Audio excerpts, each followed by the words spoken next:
Are celebrities entitled to a private life? This is the question we are asking today.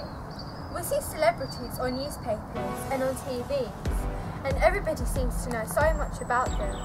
But do we know too much? Celebrities choose careers which expose them to the public eye. Do they have a right over their own lives, or do we have a right over theirs? You decide. Celebrities are a part of our daily lives.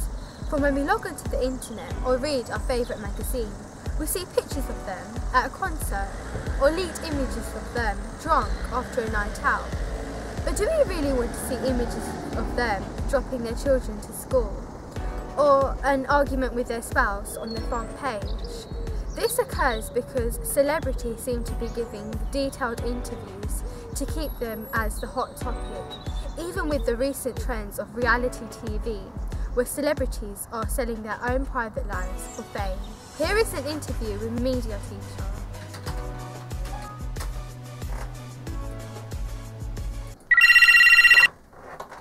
Hello media. I think there's two things there. Private life, everybody has a right to a private life under, European human rights and general human rights. And public interest often gets confused with this idea of interest to the public. Now, I might be really interested in the fact that Jordan has got married again, but that's not public interest. That's not going to change my life. It's not going to mean that my family allowance isn't being paid or my pavements aren't being cleaned. But the press use it as an excuse often to pretend that, well, you really need to know this. I think the problem with celebrities is that they want to use the press to promote their products, to sell things, and to be part of the game when it's of interest to them. But when it's the other way around and they're being caught, doing things they shouldn't, or being caught not looking very nice, then they're not happy. It's a very hard balance because they play the press as much as the press play them, really. Naomi Campbell, a 42-year-old British model, is one of the most recognisable models of our time.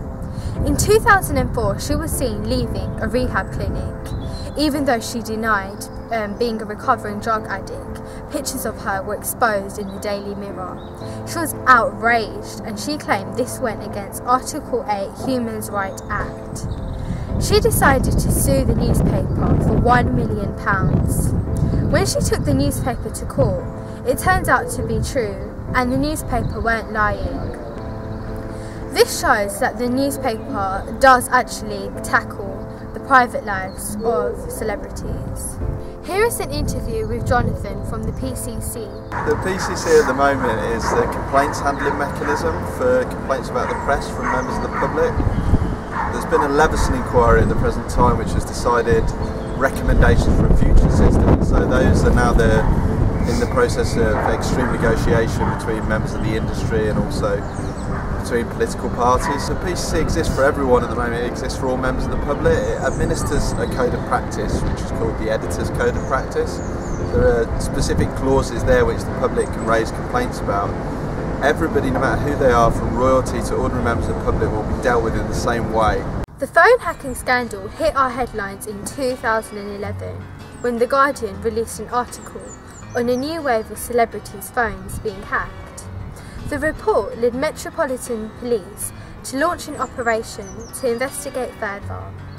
The investigation found out that news of the world's journalists have been hacking more than 4,000 phones that included politicians, celebrities and actors. This led on to many arrests. Phone hacking is illegal, so many people, when compensated, such as the singer Charlotte Church, and the Leveson inquiry was launched. Here is an interview with a local journalist from a local newspaper and his views about celebrities' private lives. I personally don't necessarily think that they're all entitled to privacy, to be honest with you. Especially if you're a celeb, you're going to have a fan base by the virtue, just by the nature of your business, and the fact that you are a celebrity means that your life's going to be open to people wanting to know more about you than what you lead on the screen or in the newspapers or the magazines. With regards to police investigations, again, it's a very cloudy area in the sense that when journalists hack into phones or do private investigations, sometimes it actually helps carry the investigations.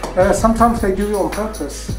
They'll send out a press release saying that they think they're pregnant, and what a coincidence that they're going to release an album very shortly, or they'll send out an interview claiming something scandalous when it really isn't.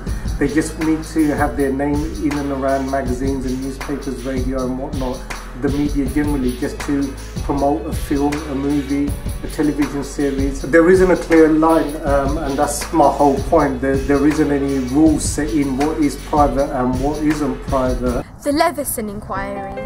The Leveson Inquiry was a judicial public inquiry into the culture, practices and ethics of the British press following the News International phone hacking scandal, chaired by Lord Justice Leveson, who was appointed in July 2011. A series of public hearings were held throughout 2011 and 2012. The inquiry published the Leveson Report in November 2012, which reviewed the general culture and ethics of the British media and made recommendations for a new independent body to replace existing Press Complaints Commission. Celebrities will forever remain on our TVs and on our newspapers, but is there a clear line between private life and public interest? I'll leave you to think about that. Goodbye.